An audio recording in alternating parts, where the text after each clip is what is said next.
अथ सप्तमोऽध्यायः ज्ञानविज्ञानयोगः।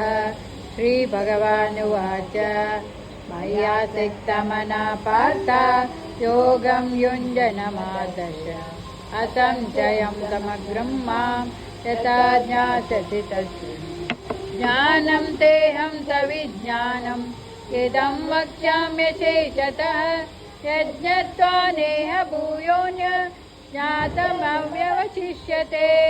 मनुष्याणां सहस्रेषु कश्चिद्यतति सिद्धये यततामपि सिद्धानां कश्चिन्मा वेत्ति तत्त्वतः। भूमिरापो नलो वायुः कं मनो बुद्धिरेव च अहङ्कार इति यं मे भिन्ना प्रकृतिरष्टदा। अपरेयमितस्त्वान्यां प्रकृतिं विद्धि मे परां जीवभूतां महाबाहो ययेदं धार्यते जगत्। एतद्योनीनि भूतानि सर्वाणीत्युपधारय अहं प्रत्यस्य जगतः प्रभवः प्रलयस्तथा। मत्तः परतरं नान्यत् किञ्चिदस्ति धनञ्जय। मयि सर्वमिदं प्रोतं सूत्रे मणिगणा इव। ततोऽहमवप्सु कौन्तेय प्रभास्मि शशिसूर्ययो प्रणव सर्ववेदेषु शब्दके पुरुषं नृषु। पुण्यो गन्धपृथिव्यां च तेजश्चास्मि विभावतो जीवनं सर्वभूतेषु तपश्चास्मि तपस्विषु। बीजं मां सर्वभूतानां विद्धि पार्थ सनातनं बुद्धिर्बुद्धिमतामस्मि तेजस्तेजस्विनामहं। बलं बलवतां चाहं कामरागविवर्जितं धर्माविरुद्धो भूतेषु कामोऽस्मि भरतर्षभ। ये चैव सात्विका भावा राजसास्तामसाश्च ये मत्त एवेति तान् विद्धि न त्वहं तेषु ते मयि। त्रिभिर्गुणमये भावै एभिः सर्वमिदं जगत् मोहितं नाभिजानाति मामेभ्यः परमव्ययम्। देवी एषा गुणमयी मम माया दुरत्यया मामेव ये प्रपद्यन्ते मायामेतं तरन्ति ते।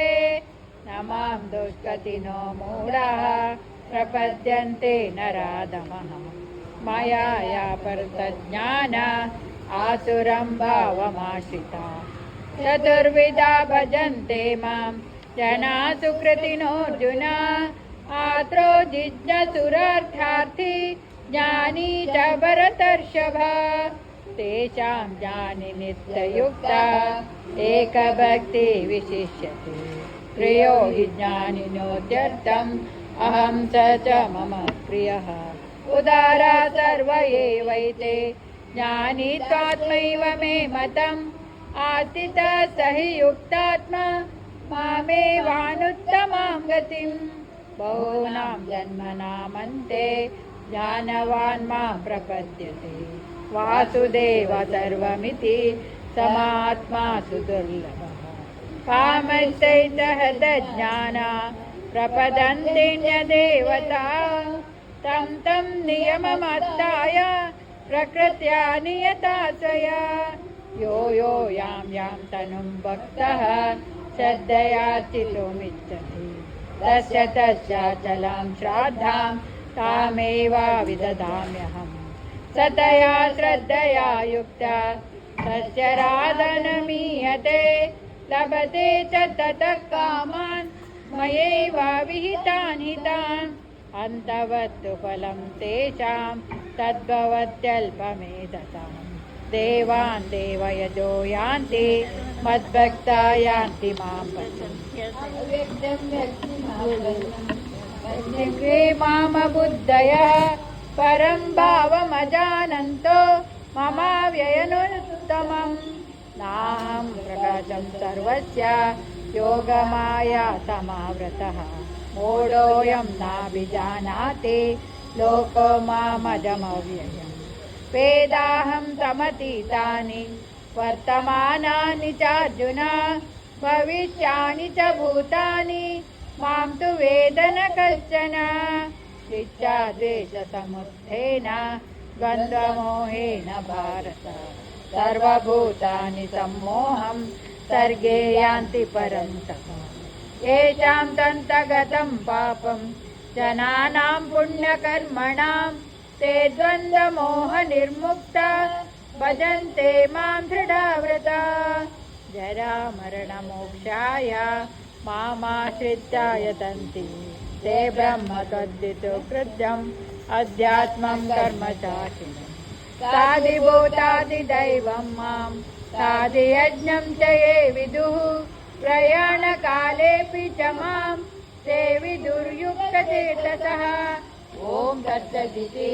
श्रीमद्भगवद्गीतासु उपनिषत्सु ब्रह्मविद्यायां योगशास्त्रे श्रीकृष्णार्जुनसंवादे ज्ञानविज्ञानयोगो नाम सप्तमोऽध्याय अक्षरपरब्रह्मयोगः अर्जुन उवाच किं तद्ब्रह्म किमध्यात्मं किं कर्म पुरुषोत्तम अधिभूतं च किं प्रोक्तम् अधिदैवं किमुच्यते अधियज्ञः कथं गोत्र देहेऽस्मिन् मधुसूदन प्रयाणकाले च कथं ज्ञेयोऽसि नियतात्मभिः श्रीभगवानुवाच अक्षरं ब्रह्म परमं स्वभावोऽध्यात्ममुच्यते भूतभावोद्भवकरो विसर्गकर्मसंज्ञितः अधिभूतं चरो भाव पुरुषाश्चादिदैवतम् अधियज्ञोऽहमेवात्र देहे देहभृतांवर अन्धकाले च मामेव स्मरन् मुक्ता कलेवर यः प्रयाति समद्भावं याति नास्त्यत्र संशयः यं यं वापि स्मरन् भावं त्यजत्यन्ते कलेवरं तं त्वमेवैति कौन्तेय सदा तद्भावभावितः तस्मात् सर्वेषु कालेषु मामनुस्मरयुध्य च मयि अर्पितमनो बुद्धि मामेवेश्यस्य संशयः अभ्यासयोगयुक्तेन चेतसा नान्यगामिना परमं पुरुषं दिव्यं याति पार्थानुचिन्तयन् कविं पुराणमनुशासितारम् अमृण्यासं मनस्मरेभ्यः सर्वस्य दातारमचिन्त्य रूपम् आदित्यवर्णं तमसः परस्तात् प्रयाणकाले मनसाचलेन भक्ता युक्तो योगबलेन चैव भ्रुवोर्मध्ये प्रणामेवेश्य सम्यक् ततं परं पुरुषमुपैति दिव्यम् यदक्षरं वेदविदो वदन्ति विशन्ति यद्यतयो वीतराग यदिच्छन्तो ब्रह्मचर्यं चरन्ति तत्ते पदं संग्रहेण प्रवक्ष्ये सर्वद्वाराणि संयम्य मनोरधिनिरुध्य च मूर्ध्वाधायात्मनः प्राणम् आस्थितो योगधारणाम् ओमित्येकाक्षरं ब्रह्म व्याहरन् मामनुस्मरन् यः प्रयाति तजन्देहं स याति परमां गतिम् अनन्यचेता सततं यो मां स्मरति नित्यशः तस्याहं सुलभपात नित्ययुक्तस्य योगिनः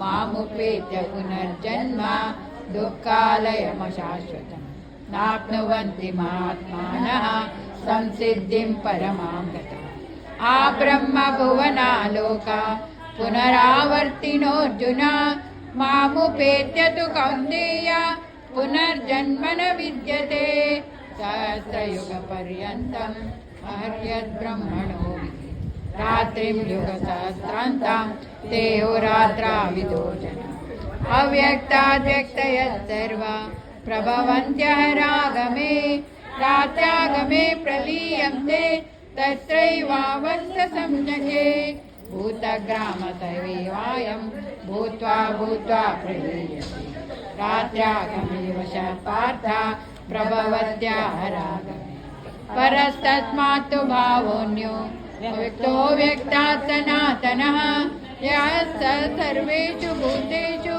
नश्यत्सु न विनश्यति अव्यक्तोऽक्षर इत्युक्तः तमाहु परमार्थम् यं प्राप्य न निवर्तन्ते तद्धाम परमम् पुरुषः स परपार्थ भक्ता लभ्यस्तन्नन्या यस्यान्तस्थानि भूतानि येन सर्वमिदं ततं यत्र काले तनावृत्तिम् आवृत्तिं चैव योगिनः प्रयातान्ति तं कालं वक्ष्यामि भरतर्षभ अग्निज्योतिरः शुक्लः षण्मासा उत्तरायणं तत्र प्रयात गच्छन्ति ब्रह्मविदो जना धूमो रात्रिर्ता कृष्णः षण्मसा दक्षिणायनं तत्र चान्द्रमसं ज्योति योगी प्राप्य निवर्तते शुक्लकृष्णे गतीयेते जगता शाश्वते मते एकया यात्यनावृत्तिम् अन्यया वर्तते पुनः नैते स्मृतिपात जानन् योगी मुह्यति कश्चन तस्मात् सर्वेषु कालेषु योगयुक्तो भवार्जुन वेदेषु यज्ञेषु तपस्सु चैव दानेषु यत् पुण्यफलं प्रदिष्टम् अस्तेति तत्सर्वमिदं विदित्वा योगी परं स्थानमर्पयति चाद्यम् इति श्रीमद्भगवद्गीतासु उपनिषत्सु ब्रह्मविद्यायां योगशास्त्रे श्रीकृष्णार्जुनसंवादे अक्षरपरब्रह्मयोगो नाम अष्टमोऽध्यायः सप्तमोऽध्यायः ज्ञानविज्ञानयोगः श्रीभगवानुवाच मय्यासक्तमनः पार्थ योगं युञ्जन्नदाशयः असंशयं समग्रं मां यथा ज्ञास्यसि तर्जयः ज्ञानं देहं सविज्ञानम् इदमोक्षाम्यशेषतः यज्ञात्वनेह भूयोऽन्य ज्ञातव्यमवशिष्यते मनुष्याणां सहस्रेषु कश्चिद्यतति सिद्धये यथा तामसिद्धानां कश्चिन्मां वेति भूमिरापो नलो वायु खं मनो बुद्धिरेव च अहङ्कार इति यं मे भिन्ना प्रकृतिरष्टधा अपरेयामि तत्त्वान्यां प्रकृतिं विद्धि मे परा जीवभूता महाबाहो येदं धार्यते जगत् एतद्योनीनि भूतानि सर्वाणीत्युपधारय अहं कृष्णस्य